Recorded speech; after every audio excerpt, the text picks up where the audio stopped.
2019, la localidad de Bañuelos de Bureba acogió un homenaje muy especial. 50 años después del primer encuentro peninsular, después de la guerra, en Santander, en 1969, la comunidad freinetiana volvió a reunirse en la escuela de Antonio Benaigues para honrar su legado. Este vídeo recoge los instantes más significativos de aquellas jornadas de trabajo, recuerdo y fraternidad. Una novela calificada de excelente, donde tienen la habilidad de reunir pedagogía, memoria histórica, ternura, novela, ficción, documentos antiguos, documentos que llegaron a sus manos de diferentes maneras, la historia de un pueblo, que es este pueblo que estamos nosotros en su escuela, y que constituye una novela maravillosa que puede llegar a muchísima gente y a muchísimas más. Más bien lo que yo quiero es que ellos nos cuenten cómo surge esta novela, cómo esa ficción y esa realidad se conjugan para hacer este maravilloso documento y cómo surge esta idea de traernos la historia de Antonio Benaigues y sobre todo el mar será este sueño que no se llegó a cumplir. Entonces, la historia del maestro la conocemos prácticamente todos. Entonces yo lo que os voy a explicar un poco es cuál es la estructura que nosotros hemos querido dar a la novela. Pero nosotros en principio lo que queríamos era dar a conocer la historia del maestro, que es una historia que consideramos muy interesante, muy potente por todo lo que sucedió. Y bueno, pensamos primero en una especie de libro documento donde aportáramos básicamente todo aquello que el maestro escribió, etcétera, etcétera, ¿no?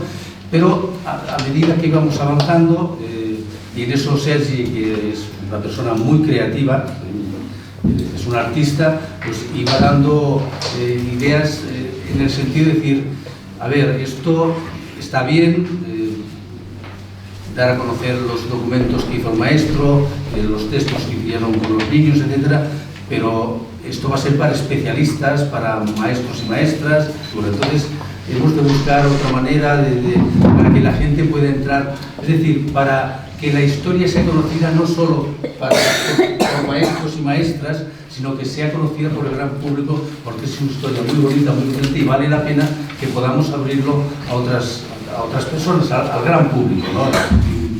Hicimos varias versiones hasta que al final, pues vamos a ver, tenemos un montón de documentación, tenemos los textos que el maestro escribió con los niños, sabemos que el maestro hacía un diario que lógicamente se perdió, ¿no? Porque se quemó todo, hicieron desaparecer todo lo que estaba relacionado con el maestro.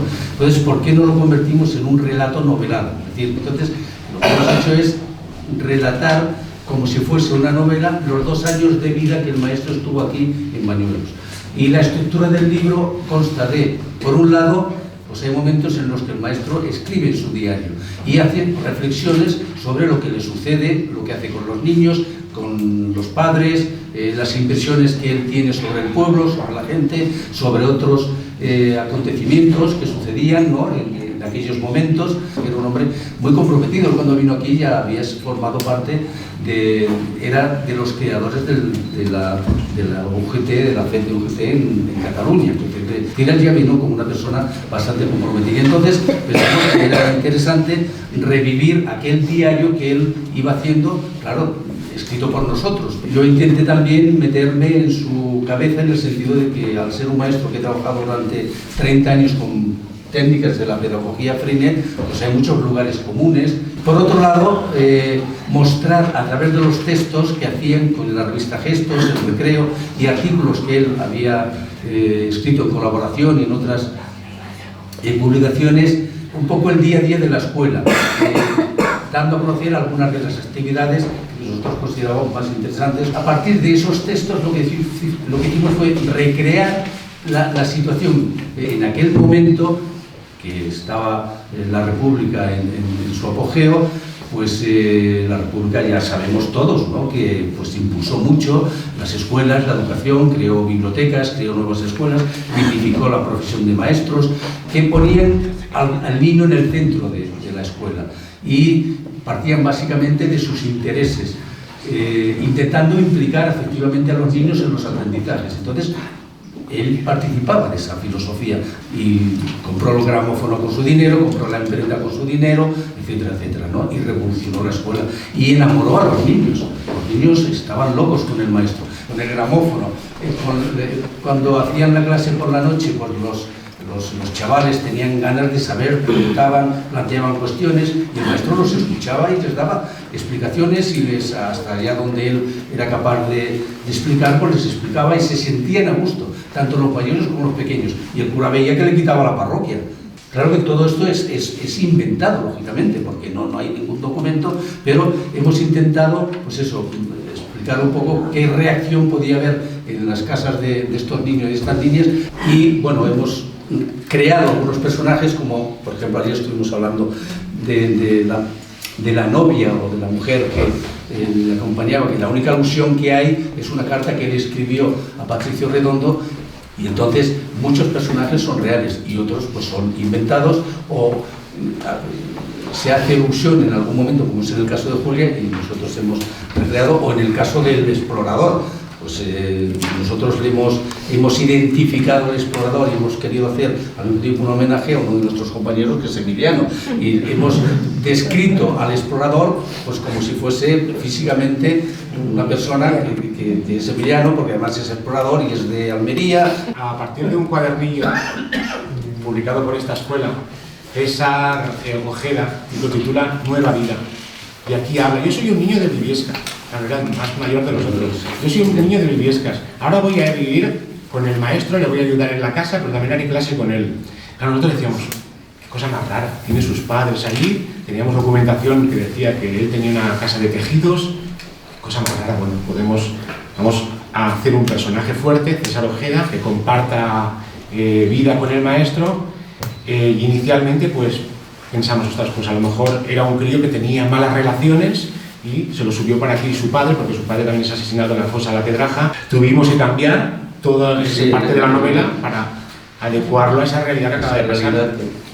Porque es cierto que es una novela, que hay muchas licencias, pero al menos lo que sabemos, si tenemos documentos y testimonios, pues se pone en cosas tan sensibles como la memoria.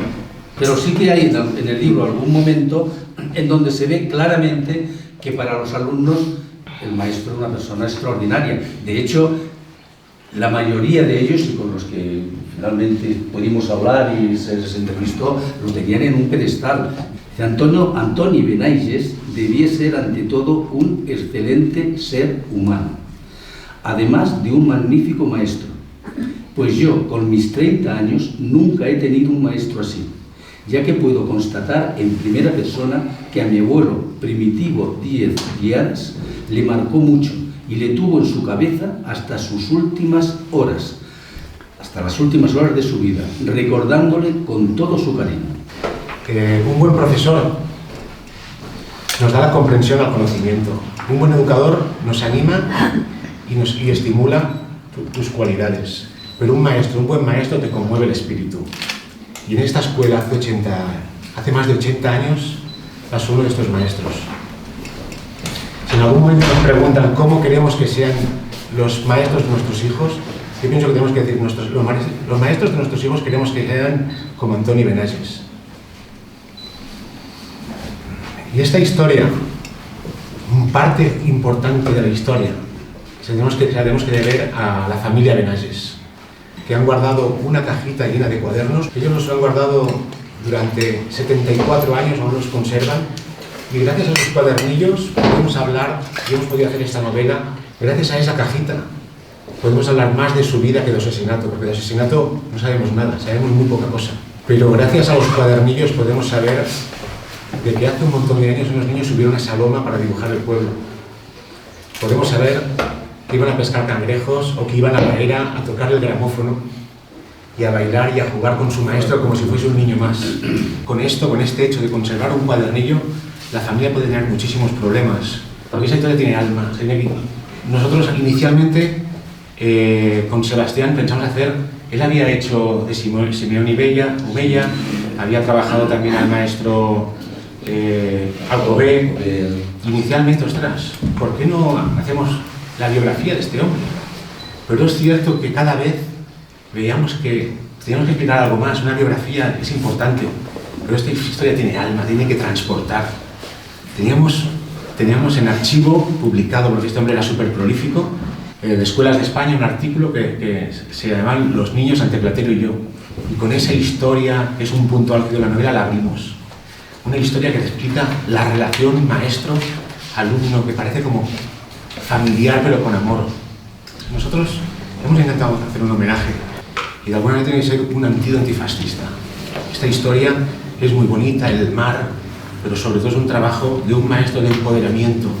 La idea es esta, es con la educación emancipa. Y simplemente esto, es una historia de memoria, es una historia de educación, es una historia con alma. Y hemos hecho todo lo posible para reflejar lo que hizo este hombre aquí en 2 años de su vida. Gracias.